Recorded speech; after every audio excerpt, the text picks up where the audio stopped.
Some movies from the 80s never got the spotlight they deserved, buried under piles of VHS tapes, overlooked by critics, and lost in the flood of blockbusters. But these forgotten exploitation gems pack more wild energy, weird stories, and shock value than many of their famous counterparts. Ready to dive deep into the gritty underbelly of 80s cinema? These films are strange, savage, and totally unforgettable if you're brave enough to watch. Liquid Sky, 1982. If you think the 80s were just about big hair and synth pop, think again. Liquid Sky is a trippy explosion of neon colors, new wave music, and pure weirdness that feels like the nightclubs of Manhattan collided with an alien invasion. The film follows Margaret, a model in the fashion underground, who becomes the target of tiny aliens feeding off the pleasure in her brain. Sounds bonkers, absolutely, but that's the point. Shot on a shoestring budget with wild visuals and a surreal vibe, Liquid Sky captures the alienation and hedonism of early 80s downtown New York like nothing else. It's less a movie and more a sensory overload, with pounding music, strange characters, and a storyline that feels like a fever dream. At the heart of it all is Anne Carlisle, who plays both Margaret and Jimmy, delivering a haunting, androgynous performance that blurs gender lines in a way ahead of its time. What sets Liquid Sky apart is its fearless embrace of the bizarre. It's sci-fi, horror, and art film smashed together with punk attitude. While critics were puzzled and audiences confused, it earned cult status among those hungry for something different. It taps into themes of addiction, power, and the superficiality of fame, wrapped in a shiny, surreal package. The film's influence can be felt in underground culture and fashion, inspiring artists who want to push boundaries. If you want to see a movie that truly embodies 80s weirdness without apology, Liquid Sky is your cosmic ticket. It's an oddball ride that refuses to be ignored. An exploitation film that's as much about mood as it is madness. Street Trash, 1987. Imagine a movie where the homeless population drinks a toxic batch of liquor and starts melting into puddles of horror right before your eyes. Welcome to Street Trash, a film that makes gore not just a special effect, but a full-on spectacle of grotesque chaos. This is 80s exploitation at its wildest, a no-holds-barred dive into urban decay, black comedy, and shock tactics that somehow manages to be oddly hilarious. The film centers on the residents of a decaying Brooklyn slum, their lives unraveling as they fall victim to a poisoned booze shipment. What follows is a bizarre parade of melting faces, exploding bodies, and outrageous deaths, all crafted with gory practical effects that still hold up for fans of outrageous splatter. But underneath the gore fest is a twisted social commentary about society's forgotten and discarded. Street Trash isn't for the faint-hearted. It's loud, crude, and dripping with 80s sleaze. The characters are a mix of misfits, con artists, and addicts, each more bizarre than the last. It's a carnival of the grotesque, full of outrageous moments like a character who literally melts into a puddle on the stairs, or another who's dissolved in a garbage chute. Despite its shock value, the film has a weird charm. It doesn't take itself seriously, delivering brutal scenes with a wink and a snarky edge. The humor is dark and twisted, like a midnight carnival gone sideways. While mainstream audiences mostly ignored it, Street Trash found a loyal cult following that celebrates its madness and inventiveness. In a sea of sanitized horror flicks, Street Trash stands out as a filthy, unforgettable nightmare that wears its filth like a badge. If you're looking for a wild ride that blends disgust and delight, this is your go-to. It's proof that exploitation can shock, entertain, and stick with you long after the credits roll. The Evil Dead, 1981. If you think you've seen every cabin in the woods horror flick out there, The Evil Dead will slap that assumption right off your face. Sam Raimi's debut feature is the ultimate no-holds-barred horror explosion, brutal, relentless, and downright wild.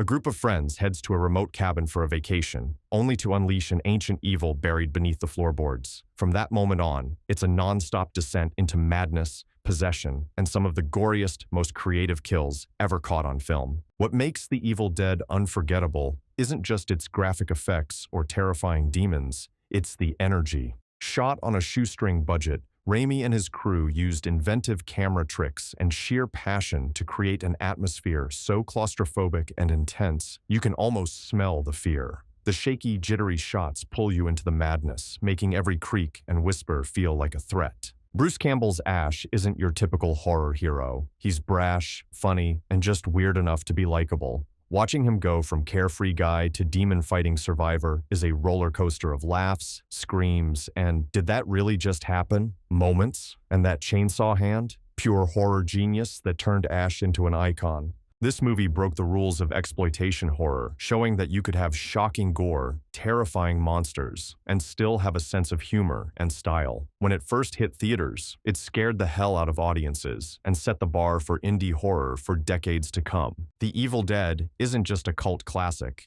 it's a blueprint for how to make horror unforgettable on any budget. If you're hungry for exploitation that's raw, wild, and totally unhinged, this is the film that shows you how it's done. Phenomena, 1985. If you think bugs and murder mysteries don't mix, Phenomena will make you think again, and probably give you a chill or two. Directed by Italian horror master Dario Argento, this film throws you headfirst into a surreal mix of teen mystery, supernatural powers, and more creepy crawlies than you'd want to meet on a dark night. Jennifer Connelly stars as Jennifer, a girl sent to a Swiss boarding school where students begin dying in bizarre ways. What sets her apart?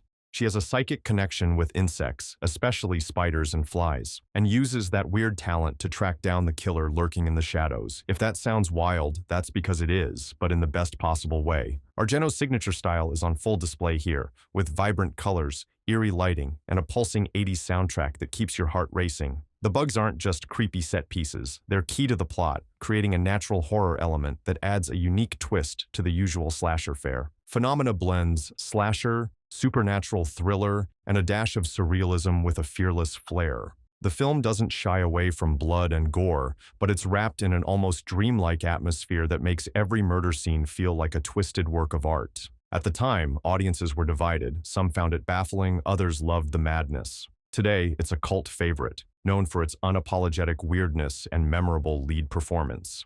Jennifer Connelly's portrayal of Jennifer is both vulnerable and strong, anchoring the film's surreal vibe with real emotion. If you want a film that mixes creepy bugs, mystery, and stylish horror with a splash of 80s flair, Phenomena is an unforgettable ride that's as strange as it is thrilling. Cannibal Fox, 1981. If you thought 80s exploitation couldn't get any more extreme, Cannibal Fox was here to prove you wrong in the most brutal way possible. Part of the infamous Italian cannibal subgenre, this film is a savage plunge into the Amazon jungle, full of jaw-dropping gore, raw tension, and scenes so graphic they sparked bans and outrage worldwide. The plot is straightforward but intense. A group of so-called investigators sets off to prove that cannibalism is a myth, only to discover it's very real and far more horrifying than they expected. What follows is a survival nightmare where trust breaks down, violence explodes, and nature itself feels like an enemy. What sets Cannibal Fox apart is its unapologetic brutality. The gore effects are raw and unfiltered, melting flesh, savage attacks, and a relentless sense of danger that rarely lets up. But the film isn't just gore for gore's sake. Beneath the blood and savagery is a grim commentary on colonialism, exploitation, and humanity's darkest instincts. It holds a mirror up to the savage side of civilized society. That said, Cannibal Fox carries a dark stain, real animal cruelty. It's a reminder of how far exploitation cinema sometimes pushed limits, crossing lines that make modern viewers cringe and question the ethics behind the scenes. Despite the controversy, the film has become a cult classic in the extreme horror niche. It's not for the faint-hearted, but for those curious about the wild fringes of 80s exploitation, it's a must-see glimpse into cinema's most taboo corners. In short, if you want an exploitation film that shocks, scares, and sticks with you, Cannibal Fox is a savage beast that refuses to be ignored. The Toxic Avenger, 1984. Imagine a superhero movie, but make it gross, goofy, and gloriously over the top, and you've got The Toxic Avenger. This trauma entertainment classic is an exploitation masterpiece blending horror, comedy, and social satire into a mutant-sized package of chaos and charm. The story is simple, but brilliant in its weirdness.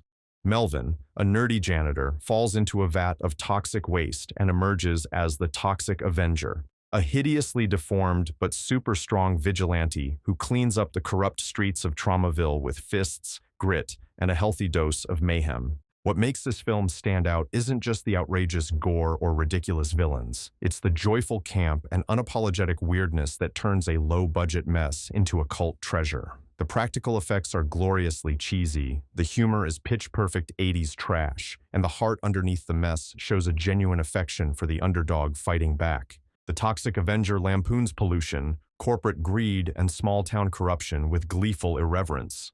It's exploitation with a cause, wrapped in slime, bad acting, and killer one-liners. This movie proved that you don't need a big budget to make something memorable if you've got attitude and creativity. The character of the Toxic Avenger became an icon, inspiring sequels, cartoons, and even a Broadway musical. It's a movie that celebrates the weird, the ugly, and the unstoppable. If you want to experience exploitation with heart and humor, a mutant hero who saves the day while covered in toxic sludge, this is your film. It's loud, messy, and absolutely unforgettable. Shopping Mall 1986. If you ever wondered what would happen if your favorite shopping mall turned into a death trap after hours, Shopping Mall has the answer, and it's gloriously ridiculous.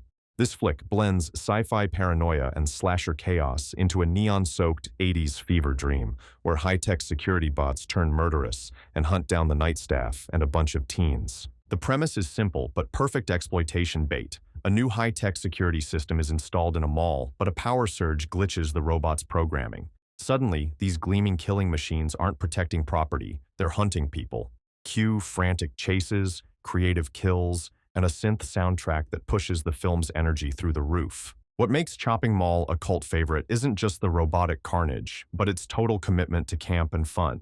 The special effects are charmingly dated but inventive, with sparks flying and mechanical limbs ripping through victims in ways that keep you both grossed out and entertained. The acting is cheesy, the dialogue delightfully awkward, and the mall setting feels like a character all on its own, complete with arcades, food courts, and neon signs glowing like a techno-paradise turned nightmare. The film doesn't pretend to be high art. It's a wild, gory romp designed to entertain. It taps into 80s fears about technology getting out of control while mixing in classic slasher tropes. The killer robots aren't just cold machines. They're relentless, unstoppable forces of destruction. For anyone craving that perfect blend of sci-fi and slasher with a healthy dose of 80s kitsch, Shopping Mall delivers. It's a goofy, gory thrill ride that's as much fun to laugh at as it is to scream at. Basket Case 1982. Here's a film that's as weird as it sounds. And then some. Basket Case is a low-budget cult horror that's equal parts disturbing, darkly funny, and downright bizarre. It tells the story of Dwayne, a guy who carries his deformed, violent twin brother Belial around in a basket, a secret he guards fiercely as they seek revenge on the doctors who separated them. This film is a wild dive into grotesque body horror with a twisted sibling bond at its center. Belial isn't just a monster, he's a tragic, misunderstood figure who lashes out violently but also depends on Dwayne's love and protection. The dynamic between the brothers adds an emotional punch to the otherwise shocking gore and weird special effects. Shot on a shoestring budget, Basket Case makes the most of its limited resources with inventive creature design and practical effects that still manage to creep viewers out decades later. The film's tone jumps between dark humor and horror, creating an unsettling vibe that keeps you guessing how far it will go next. Beyond the shock value, Basket Case is a cult classic because it dares to be different, embracing its weirdness instead of hiding it. It's a story about a family twisted by trauma, survival, and revenge, wrapped in slime and guts. For fans of offbeat exploitation with a heavy dose of body horror and bizarre storytelling, Basket Case is a must-watch. It's creepy, strange, and unforgettable, a true cult gem hiding in plain sight. Troll 2 1990. Technically released in 1990, T-Roll 2 might as well be the unofficial king of 80s-style exploitation gone spectacularly wrong in the best possible way. It's famously known as one of the worst movies ever made, yet somehow that reputation has only made it more beloved. What started as a serious horror film turned into an unintentional comedy classic full of baffling dialogue, bizarre monsters, and a plot so nonsensical it's almost impossible not to be entertained. Here's the setup. A family takes a vacation that quickly goes off the rails when they find themselves in a creepy little town called Nilbog. But these aren't your typical trolls. They're vegetarian goblins who want to turn people into plant food. Yeah, it sounds ridiculous because it is. The actors deliver lines with such awkwardness it feels like they're reading from a script that was poorly translated, which, in fact, they were. The special effects? A parade of cheap rubber masks and goofy costumes that look more silly than scary, but that's part of the charm. What truly makes Troll 2 stand out isn't just the accidental hilarity, but its earnestness. Everyone involved clearly believed they were making a legit horror movie. That sincerity, combined with absurd execution, creates a uniquely entertaining experience. The film is packed with memorable moments that fans can't help but quote, especially the infamous "they're eating her and then they're going to eat me" line, which has become a rallying cry at midnight screenings and cult fan events. This movie proves that sometimes being bad is exactly what makes a film unforgettable. It's a joyful reminder that cinema doesn't have to be polished or serious to make an impact. For anyone who loves the weird, wonderful, and wildly offbeat corners of exploitation cinema, Troll 2 is pure gold, a must-watch cult classic that celebrates the beautiful messiness of bad filmmaking. Rawhead Rex, 1986. If you're craving something grimy, pagan, and straight out of English folklore, Rawhead Rex delivers a brutal beast of a horror flick that's part creature feature, part ancient curse. Based on a Clive Barker story, the film unleashes Rawhead, a monstrous, savage demon awakened by careless excavation on the English countryside. What follows is a relentless rampage that tears through villages, destroys crops, and terrorizes locals with a primal fury that feels both ancient and terrifyingly immediate. From the moment Rawhead bursts onto the screen, subtlety is thrown out the window. This is a monster that doesn't just lurk in the shadows. It stomps, snarls, and smashes its way through everything in its path. The low budget is obvious in some of the special effects, with occasionally clunky monster suits and stop-motion animation that might raise an eyebrow today. But none of that dulls Rawhead's impact. This hulking, grotesque figure is designed to haunt your nightmares, embodying raw physical menace that sticks with you long after the credits roll. What really sets Rawhead Rex apart from your average creature flick is its dark, gritty atmosphere, steeped in pagan ritual and English folklore. It taps into a deep fear of ancient evil waking beneath the surface of modern life, reminding us that civilization's thin veneer can be ripped away in an instant by something savage and unstoppable. The film's rural setting adds to the mood, creating an eerie tension where superstition and terror collide. Though critics mostly slammed it at release, Rawhead Rex has since carved out a loyal cult following. Fans love it for its unpolished charm, relentless monster mayhem, and its distinctly British flavor, a rare taste of pagan horror that feels different from the typical American creature feature. It's a reminder that exploitation horror isn't one-size-fits-all. Sometimes the scariest beast isn't lurking in the city's shadows, but just beneath the quiet fields and ancient soil of the countryside. If you're ready to face something raw and primal, Rawhead Rex is a wild ride into darkness worth rediscovering. There you have it, 10 forgotten gems from the wild, weird world of 80s exploitation cinema. These films dared to push boundaries, mix genres, and shock audiences in ways mainstream never would. Whether it's mutant heroes, killer robots, or creepy bugs, this list proves that sometimes the best stories hide in the weirdest places. Which one will you dive into first? Hit like, subscribe, and drop your thoughts below because these movies deserve a second chance to shock and delight.